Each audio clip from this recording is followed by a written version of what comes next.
多伦多的黎明即将到来，夜色都还没有完全褪去。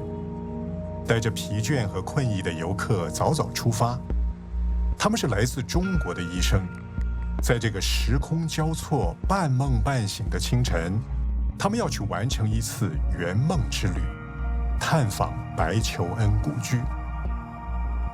白求恩医生的名字在中国是家喻户晓，毫无疑问，他在中国的知名度远远超过了他在祖国加拿大的名声。1939年，白求恩在中国抗日战争中救治伤员的时候染病去世。毛泽东写了一篇文章纪念白求恩，给予他极高的评价。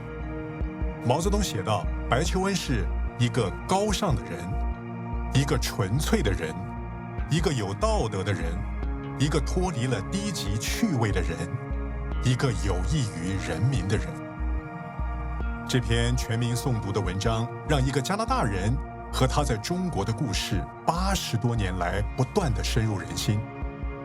白求恩成了全中国人的生死之交，成为中国医生的精神偶像和道德楷模。白求恩当年在中国的故事广为流传，而从1938年初抵达中国，到1939年11月去世，他在中国的时间不到2年。白求恩是1890年出生，去世的时候也只有49岁。他的人生是如此短暂而壮烈，但却不乏激进，又有些神秘。他去中国之前的生活是怎么样的？他在加拿大是一个什么样的医生？他又有着怎么样的童年？当很多人，尤其是来自中国的游客，朝圣般的前往安大略省圭芬赫尔斯小镇白求恩故居的时候，他们希望把白求恩的传奇和他的出身以及家庭背景做一个连结，要探寻和打量他全景的人生样貌。所以白求恩去世80年后的今天，又有一群不远万里来自中国的医生，在秋日极静的晨光中接近这位高尚者的出生地。他们带着什么样的问题而来？是不是能够在这里找到教科书里都不曾有的答案呢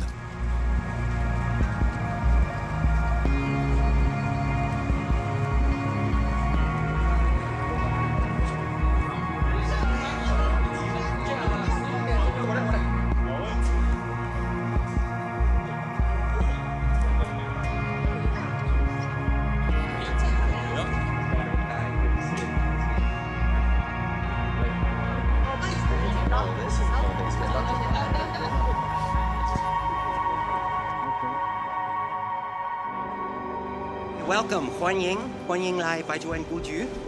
Great welcome. This is Dr. Bethune's birthplace, so we'll be welcoming you into our visitor center.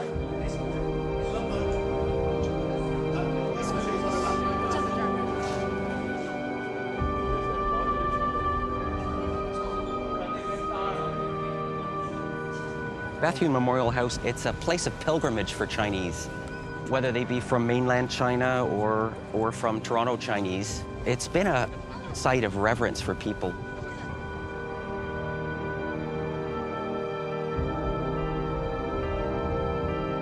We restored the house to look like it did in 1890. So when you come into the house, you get a sense of what the environment was that inspired Norman Bethune.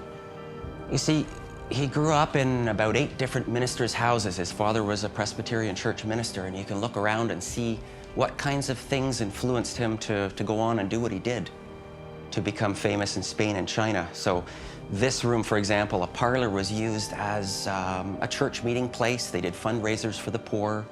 His mother was always raising money for the needy. Well, his father was certainly religious, and he officially said he's not religious, but what he did you'd certainly describe as kind of small C Christian, sort of teach about public health care, the need for public health care, and treating the poor the same as the rich. We try and set the house up every day so it looks like the family's still here. So there's a baby bath out here, because you'd be having, back then, baths on Saturday to get ready for church on Sunday. You get a sense each day it's almost as if the family was in the house and just snuck out on us.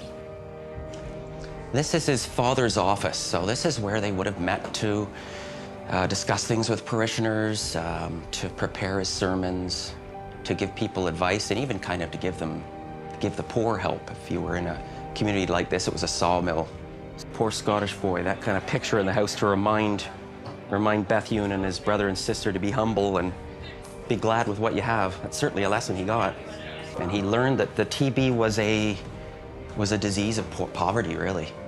He said, you know, the tubercular bacilla, the bacteria that gives you tuberculosis, it doesn't know what your income is. A rich man's tuberculosis and a poor man's tuberculosis. The rich man lives, the poor man dies, so. This is the room he was born in 1890. For a lot of our Chinese visitors, already seen where he died in China, and then to see this is where he was born in March 4th, 1890. He and his mother used to trade books for each other when he got a little older, he gave her a copy of Origin of the Species, and she responded by throwing it in a fireplace, in the wood stove. So you get an idea what their relationship was like. She said, he's my pain in the neck when he's home and pain in the heart when he's away. So this room was designed based on a famous picture that's in a lot of Chinese textbooks. So people can come in and put on doctor's lab coats and be with him in surgery and help him in surgery. And it's just great for photos, of course, but this picture is probably the most recognizable one to many of our Chinese visitors because it's in many textbooks. 我叫任辉，是一名医生，来自西安交通大学第一附属医院。今天来到这儿，感觉非常的与众不同。尤其现在自己从事医疗这个行业以后，更加能感受到白求恩先生这种伟大的精神。 挺触动的，我觉得在这么一片就是说沃土上能够有这么就是付出和奉献到中国去援助我们的医生，对我内心是很触动的，帮助我们中国人这种无畏的精神，然后直至到把他的生命奉献在中国上，所以呢，真的是非常非常的尊重他这种伟大的奉献精神。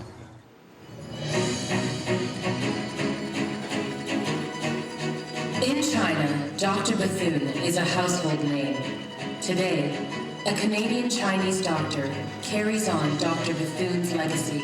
His name is Dr. Dominique Shum Tim, a heart surgeon at the Royal Victoria Hospital in Montreal. He has completed 125 open heart surgeries free of charge in 40 different cities. He worked as a volunteer and also imparted his medical knowledge to local doctors. He became known by patients and medical staff there as the contemporary Norman Bethune. Inspired by Dominique, some of his Canadian colleagues and Beijing and Shanghai counterparts have joined the Dr. Bethune movement to offer free clinics in the remote areas of China. Dominique is also Vice President of Toronto's Bethune Medical Development Association of Canada, which organizes specialists to go to China twice per year for exchanges and medical support. For his outstanding achievements and humanitarian contributions to the world, CCLA is honored to present Dr. Dominique Shum Tim with the Chinese-Canadian Legend Award of 2019. We would like to invite MP Jin Ip to present this award to Dr. Dominique Shum Tim. Good evening, ladies and gentlemen, distinguished guests. Contemporary Norman Bethune, Chinese-Canadian legends, these are very, very big words. Keep me humble. First of all, it is my great pleasure to be here to receive this prestigious award. I'm just one student, one doctor, one patient. This is Shanghai on the Bund, first here over 20 years ago. There wasn't much of these buildings. Part of it was a rice paddy. The change is dramatic. The advances in transportation, communication, and healthcare have been greater in China than any part of the world in the last 20 years. I've been to over 150 different cities in China. I think we've seen remarkable things in almost every one. And now, I can't teach most of the heart surgeons how to do heart surgery because they're good at it, and they're already maybe better than I am. The Bethune Medical Development Association's mission is to provide care, particularly to people who could otherwise not afford it. Our passion is to help people on a volunteer basis. In the long term, it's not a sacrifice, but a reward. We have evolved over time to try to educate, provide service, and hopefully leave something sustainable behind.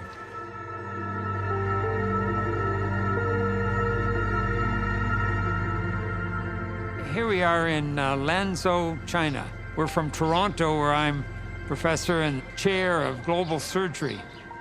We travel around the world, but we mostly come to China to see if we can uplift the medical care.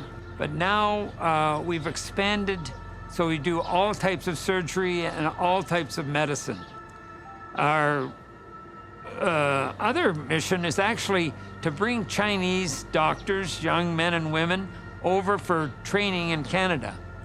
So far, we've brought over 120 people to learn different techniques. We come here knowing what the power of one person can do, and we have now 400 members in our group that have the same attitude to see if we can help the Chinese people without asking for anything in return.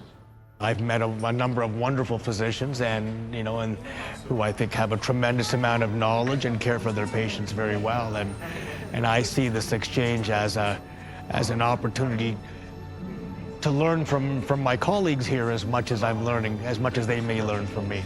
These facilities are enormous. In fact, they're much bigger than what we have at home.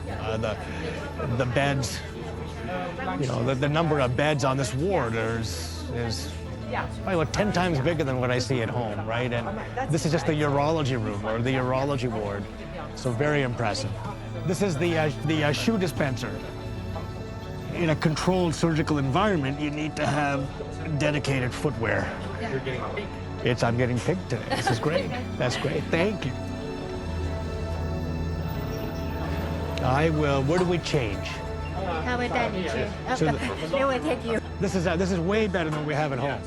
I don't think there's anybody in Canada that has I'll have to think, but offhand, I don't think anybody has 50 operating rooms. That's a lot of operating rooms. So that's good. I look forward to seeing it.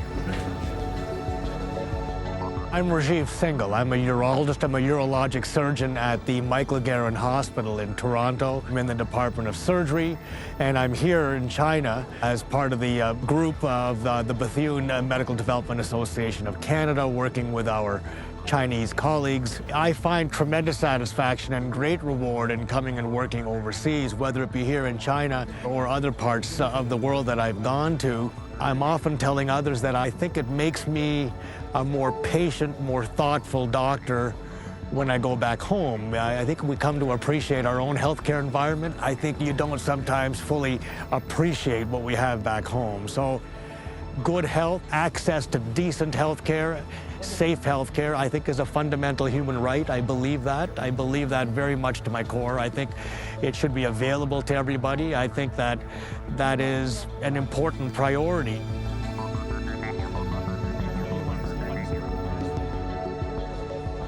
We don't have the same amount of resource in Canada, the access to the operating room, but I think we manage those resources well. This is going to be the robot room? So the robot Da Vinci will come here? Who knows how to use it? Do you know how to use it? Who's gonna train? Who's gonna do? I don't know. No? I do the robot in the big one. So this room is double the size of my room. It's double the size. It's double this way, it's double that way.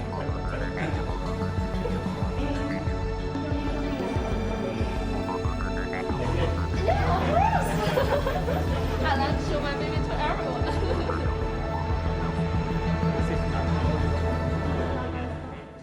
Bethune had the idea of care for all, independent of their means, so that everybody got equal care. That was not popular at the time, and he was way ahead of his time. And as Canadians, one of the things we're proud of is that we have health care that everybody gets equal treatment. And we should pay homage and respect and thanks to Norman Bethune for starting us off on that track. 那么我们医院作为一个这个妇幼保健院，主要是为妇女儿童服务的一所医院，那么更应该啥体现人文精神和人文思想。我们医院是一所公立的非营利性的医疗保健机构。那么公立性的、非营利性的医疗保健机构，那么就是要为广大老百姓提供最基本的医疗保健的需求。那么这是我们的本质和主要的工作所在。那么我们在为老百姓提供最基本的医疗保健需求的基础上，那么我们怎么样为老百姓提供更加美好的生活，那么提高他们的获得感和幸福感，那么需要啥？我们把我们的医疗保健的水平和我们的服务能力上更多的去提升。所以说你也能够看到，那么在我们医院上，可能我们也能够体现出来，就是白求恩大夫毫不利己，专门为人，那么这种人道主义的精神。那么由于这种精神上，更好的啥也促进了我们医院的这个发展。那么对于我从事医学工作，直至今天从事医学的管理、医疗的管理工作、医院的管理工作，其实啥都有很好的这个指导作用。那么对我的思想上还是有很大的帮助。这是我们心血管中心，广案心血管中心，就是他们这个心脏外科的，在这我们这个案。我们这你看，我们每一个科室啊有一个文化墙，我们叫，他把他就是比如说科室同事，包括他的家人、亲人、朋友，有些需要跟大家分享的东西都可以贴出来。所以说今天这个加拿大白求恩医学发展协会以及相关方面的一些专家来到我们医院，我们确实非常高兴啊。那么我们认为这对于增进这个中加人民之间的友谊，尤其是对于啥传承和发展白求恩精神上，我们觉得啥会起到非常好的作用。那么尽管加拿大和中国可能在这个这个社会制度啊，那么在某些方面不太一致，但是白求恩身上所体现的精神上，我想对加拿大人民也罢，对中国人民也罢，他们是相通的。这个任何东西啊，都需要传承，当然文化需要传承，那么价值上也需要传承。那么传承，我们认为啥，要通过啥载体去实现。你比方说，我们国家现在有白求恩医学奖。这就是很好的一种方式，通过白求恩医学奖的设立和大家的这个评审，那么让整个不仅仅医务人员，让这个全中国人民，尤其是年轻的一代，那么了解白求恩精神是怎么回事，全民医疗啊，这应该说是一个社会文明和进步的表现。那么白求恩医生能够在80年前啊，多年前他能够提出这个想法，那么说明白求恩医生这种理念和思想上，他也应该是超前的，而且他的这种理念和思想上，事实上也是体现了一种他的精神，人道主义的这个精神。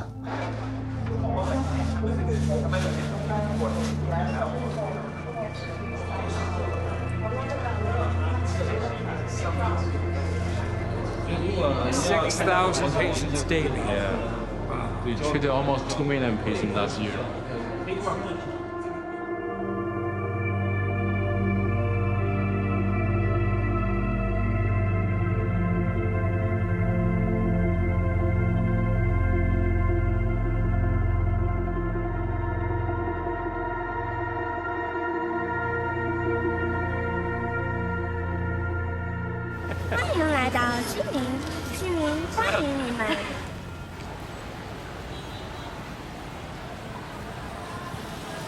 我第一次来到西宁是2015年，当时感到很震撼，远处是连绵不断的雪山，眼前是一望无际。 In our life, we have to get educated, we get married, we raise a family, we buy a house, we have a car, we have all those material things.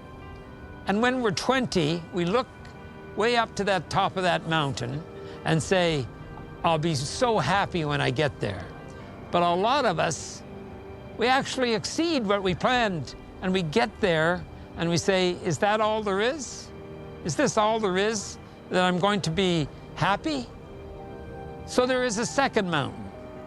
The second mountain you climb and you get reward without payment, reward without meritocracy or merit.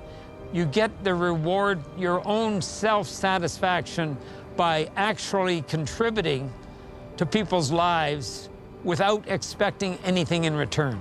I tell all of our volunteers that when we come to China, if for every day you help one person, one student, one doctor, one patient to have a better life or a better hope for a better life, you've accomplished something. And that reward is priceless.